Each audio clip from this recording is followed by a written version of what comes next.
tout ce que tu fais, ça n'avance pas. Tu touches ici, qu'est-ce que Seigneur, je donne ma vie. Tu n'as pas encore donné la vie. Tu donnes mal. Je veux montrer comment on veut. Abraham a donné la vie par la foi. Par amour pour son Dieu.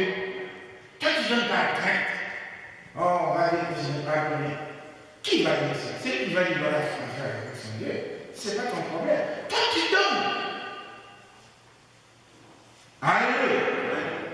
Alléluia. Amen. Donc, tous ceux qui sont issus d'Abraham vont entrer dans la relation, dans l'alliance qu'Abraham a eue avec son Dieu. Et comme Dieu avait juré par lui-même de bénir les enfants d'Abraham, il va être obligé de changer les principes et les dispositions pour que la postérité d'Abraham entre dans la relation pour qu'il soit béni. Est-ce que vous me faites entendre? Donc toutes les dispositions qui étaient avant qui excluaient les enfants d'Abraham, Dieu va les changer pour que le peuple de Dieu issu d'Abraham puisse entrer dans la bénédiction des enfants d'Abraham. Alléluia. Donc la promesse oblige notre Dieu à changer les choses et à établir d'autres lois, d'autres principes qui nous permettent, nous, d'entrer dans cette bénédiction-là. Évidemment, si nous sommes descendants d'Abraham, c'est-à-dire que si nous avons la foi, Abraham est notre Père par la foi. Tout se fait par la foi. Si notre foi est chancelante, nous ne sommes pas descendants d'Abraham. Attention. Alors la loi, Dieu va introduire maintenant la vie dans la loi. La loi n'est pas contraire à la promesse de Dieu. Au contraire. C'est un pédagogue. La loi est un percepteur. C'est un pédagogue qui est là pour nous guider sur le chemin de la promesse. C'est comme un enseignant.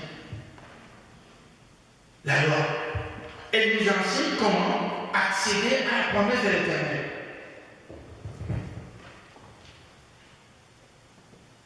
À la promesse qui avait été faite à un homme qui lui avait agi par la foi. C'est ainsi que dans cette loi, il va jaillir des instructions claires de la part de notre Dieu. Pour la première fois, la Bible nous dit dans Lévitique 27, verset 31 et 32, d'ici quelqu'un, attention, veut racheter sa vie. Pas souvent on donne pas, on a beaucoup de problèmes, mais c'est une dette que Dieu envers nous. Il y ajoutera un cinquième. Donc ça va faire 10%. Un cinquième de combien? 20%, attention. Il n'y a pas que les banques qui frappent des taxes. Un cinquième, c'est 0,2, ça dit 20%. Tu devais donner 100 $, comme dit, tu as bouffé ça. Quand tu reviens, tu donnes les 100 $ plus 20%. Allez, c'est écrit, je n'invente rien. Lévitique 27, verset 31 à 37. Et puis, pour toute dîme de gros et de bétail, de tout ce qui passe sous la roulette, le 10e sera consacré à l'Éternel. Amen. Donc c'est ici que pour la première fois,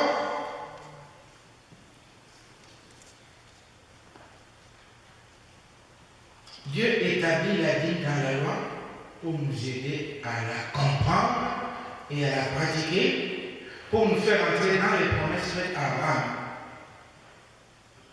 Et Dieu nous en parle aussi dans le Nouveau Testament. Les gens disent, oh non, c'est la loi, c'est pas si non. Prenez un peu Hébreu 6. Ça c'est très fort. Hébreu 6. Si vous comprenez ça, Vous êtes bien partis. Nous lisons le verset 17 jusqu'au verset 20. Vous pouvez lire tout le verset. Il est formidable. Là, il dit ceci. En ce sens, Dieu voulant donner aux héritiers de la promesse. Alléluia. Qui est héritier de la promesse? Vous êtes des héritiers de la promesse. Et Dieu veut vous donner une preuve supplémentaire pour vous dire que la vie, ce n'est pas une chose du passé. Pour vous dire que ma bénédiction, ce n'est pas une chose du passé. Mais je peux vous bénir au-delà de ce que vous espérez. Il dit, en ce sens, Dieu voulant donner aux héritiers de la promesse une preuve supplémentaire du caractère immuable de sa décision. Quelle décision? Quelle était la décision de Dieu? D'introduire les enfants d'Abraham dans la promesse d'Abraham pour que leur bénédiction à eux soit aussi très grande. Introduire les enfants d'Abraham dans la promesse de Dieu qui va itérer dans Malachie 3. Allez, vous verrez si je n'ouvre pas pour vous. Dieu ne dit pas si je n'ouvrirai pas. Non, non, non, non. Si je n'ouvre pas pour vous les églises du ciel, vous verrez. Alléluia. Donc, je vais recommencer, verset 17. En ce sens, Dieu voulant donner aux héritiers de la promesse une preuve supplémentaire du caractère immuable. Immuable, ça veut dire quelque chose qui ne change pas. Dieu est immuable. Sa décision qu'il a prise ici est immuable. Le caractère immuable de sa décision, Dieu intervient par un serment. Dieu a prêté serment. Afin que, par deux actes dans lesquels il est impossible que Dieu mente, nous ayons un puissant encouragement. Alléluia. Je vous encourage, frères et sœurs, à saisir cette opportunité pour chercher à entrer dans la promesse de Dieu. Il y a des grandes promesses pour chacun de vous. Évidemment, la vie ne va pas arriver. Il faut aussi marcher dans la sanctification. Vous avez me dit dans l'Hébreu, c'est toujours Hébreu 12, 14. Rechercher la paix avec tous et la sanctification, sans laquelle nul ne verra. Tu peux donner ta vie, si tu vas dans les désordres, tu te plantes dans la mort, tu n'auras rien. Alléluia. Les choses que Dieu marche quand nous marchons dans la vérité. Ça marche quand nous marchons dans la lumière. Vous savez, la lumière de Dieu, quand elle arrive, les démons fuient. Je me rappelle quand on était petit chez nous là-bas au Congo, si tu te promènes, tu soulèves un caillou comme ça, tu vas voir ce qui arrive. Qu'est-ce qu'il y a vu? Des insectes, tous, ils partent. Parce qu'ils n'aiment pas la lumière. C'est comme ça les démons. Là où la lumière de Dieu entre, ils ne peuvent pas rester. Il faut marcher dans la sanctification. C'est important. Donc, afin que par deux actes immuables, dans lesquels il est impossible que Dieu mente, nous ayons un puissant encouragement, nous, dont le seul refuge a été de saisir l'espérance qui nous a été proposée. Cette espérance, nous l'avons comme une encre, solide et ferme pour notre âme. Elle pénètre au-delà du voile.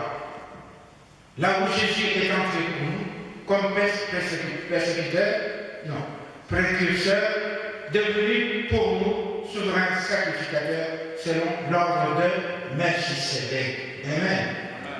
Ici, je vais essayer d'expliquer une petite chose, parce que Dieu plus haut Dieu a juré de bénir les enfants d'Israël, la descendance d'Abraham.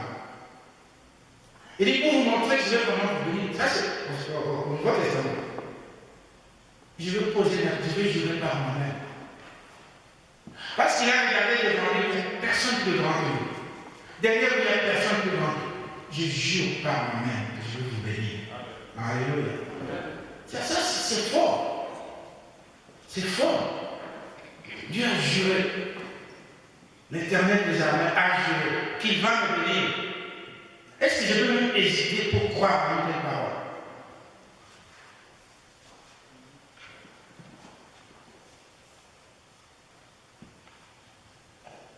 La Bible nous dit, bien aimé, je l'ai dit déjà, que la dîme est une chose consacrée à l'Éternel. Donc désormais, tu dois faire attention.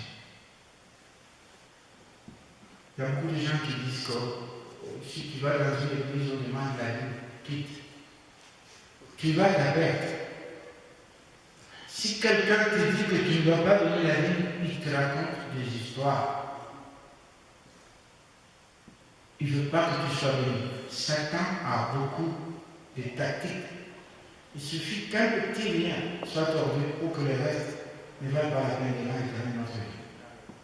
Alléluia. Alléluia. C'est ici, dans le Nouveau Testament, que Dieu te donne une preuve supplémentaire. Parce qu'il avait déjà parlé. Tu hésites peut-être. Il te donne maintenant une preuve supplémentaire qui va te bénir. Ce n'est pas une blague. Mais il faut que tu fasses la volonté de ton Dieu.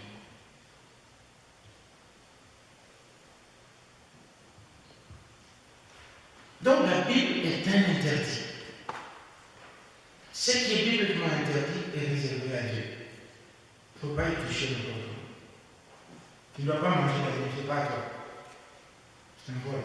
C'est ça qu'il dit, il faut le tromper. La Bible nous dit,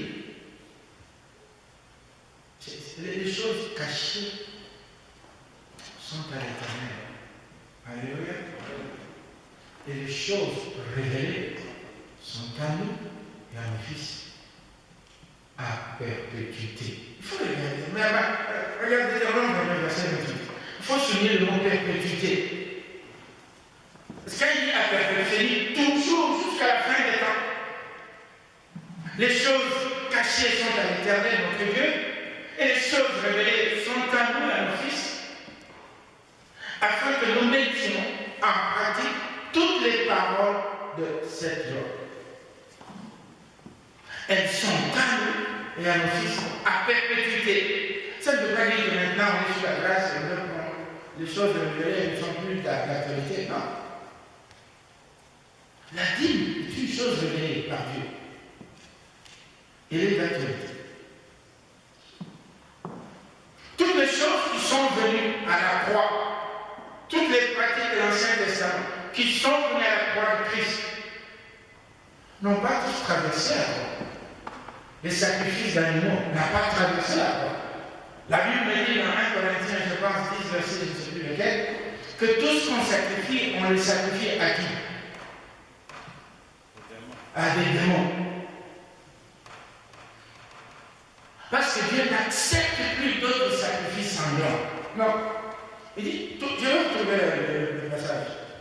Je pense que tu peux l'avoir. Tout ce qui est sacrifié à des démons.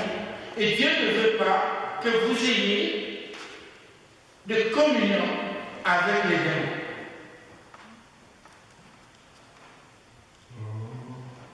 C'est dans 1 Corinthiens 10. Regardez un peu dans 1 Corinthiens 10. Verset 20. 1 Corinthiens 10, verset 20. Quelqu'un nous lit ça, s'il vous plaît.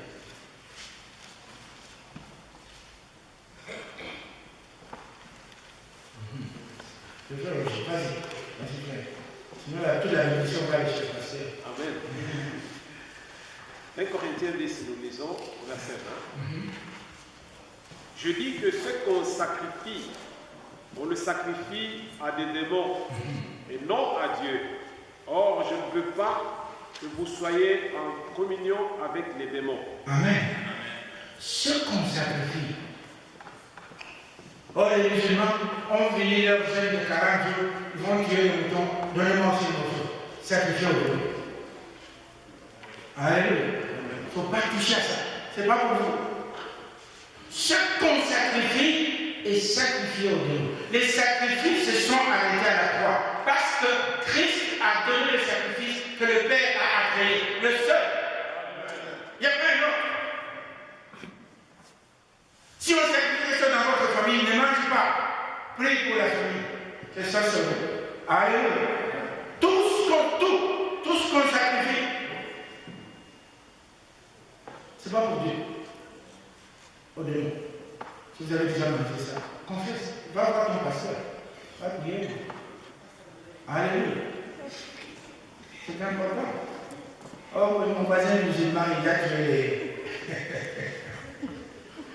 Ça arrive. Il faut vraiment faire attention. Faire attention. Faire attention. Je vais pouvoir terminer mon message.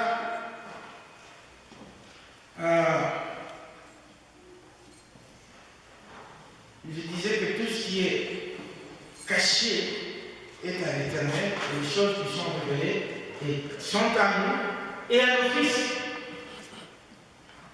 à perpétuité, pour toujours, afin que nous puissions les mettre en pratique et entrer dans la bénédiction de notre Dieu.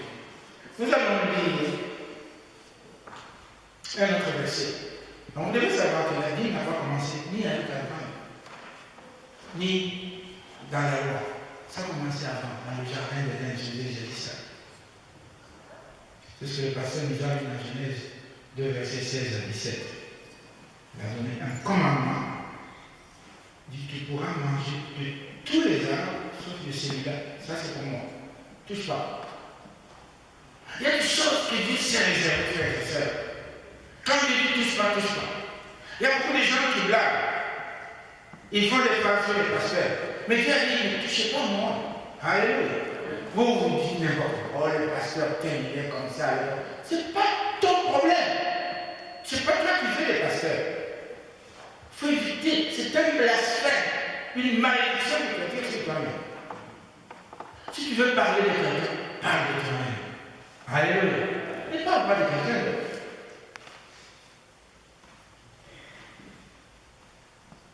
Donc je disais, l'arbre là, c'était la vie de l'Éternel. Mais maintenant, je vais vous demander, si vous touchez à ce qui est interdit, vous allez avoir des conséquences, vous le savez. Aujourd'hui, nous sommes dans la période de la grâce. Et je vous ai montré que la vie existe toujours. Et elle sera là pendant le millénium. Vous savez, c'est quoi le millénium? Le millénium, ce sera le règne du Christ de 1000 ans. Alléluia. Jésus, c'est dans l'Apocalypse 21, je pense. Vous pouvez lire ça au verset. Jésus va régner sur la terre avec ses rachetés pendant 1000 ans. Et pendant ces 1000 ans-là, Satan sera enchaîné. Il n'y aura pas de maladie. Il n'y aura pas de guerre. Il n'y aura rien. Nous n'aurons même pas besoin de gérer. Il aura disparu. Mais la lumière du Christ va nous éclairer. Alléluia. Et Christ sera le souverain sacrificateur dans ce règne-là, parce que c'est lui qui va arriver. Il va venir avec nous. Moi, je serai là. Alléluia. Ah oui, moi, je vais être là. Il va venir avec nous pendant 1000 ans. Et Satan sera enchaîné. Et c'est Christ qui va recevoir du peuple de Dieu la dîme de l'Éternel en tant que souverain sacrificateur. La dîme n'a pas été abolie. Croyez-moi, frères et sœurs. Alors, quelle est maintenant la signification que Dieu donne à la dîme dans les enfants de l'Éternel? Et je vais finir à ce niveau-là. Genèse 1. J'ai encore combien de minutes, pasteur? Je dois dire ça, c'est important. Genèse 1, verset de 9 à 30. Dieu, je vais le dire comme ça. Dieu va donner à l'homme, comme nourriture, tout fruit portant de la sémence. Amen. Il dit, tout fruit qui porte la sémence, ce sera votre nourriture. À l'animal, il va donner toute herbe verte qui ne porte pas de sémence. Pourquoi? Parce que dans la pensée de Dieu, l'animal n'est pas appelé à s'aimer pour manger, mais l'homme doit s'aimer pour manger. Alléluia. Et le fruit de ton travail, c'est ton salaire. Amen. Dans ce salaire-là, en tant que fruit, il y a une semence. Alléluia.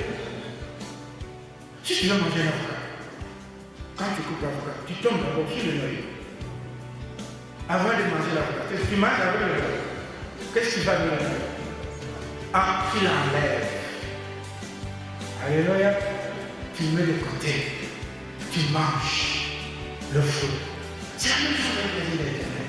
dans ton salaire, il y a le noyau qui est la sémence pour Dieu.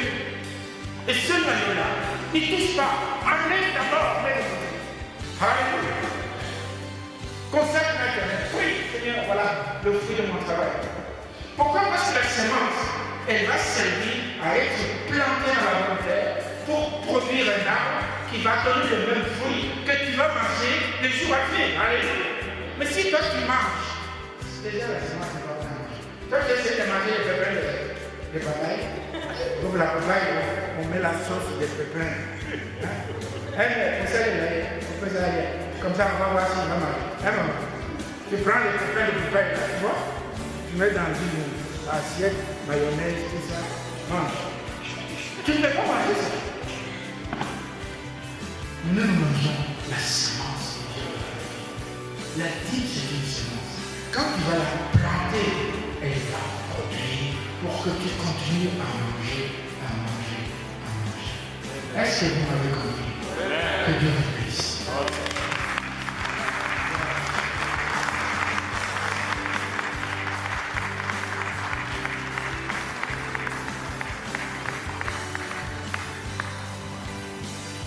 Merci beaucoup.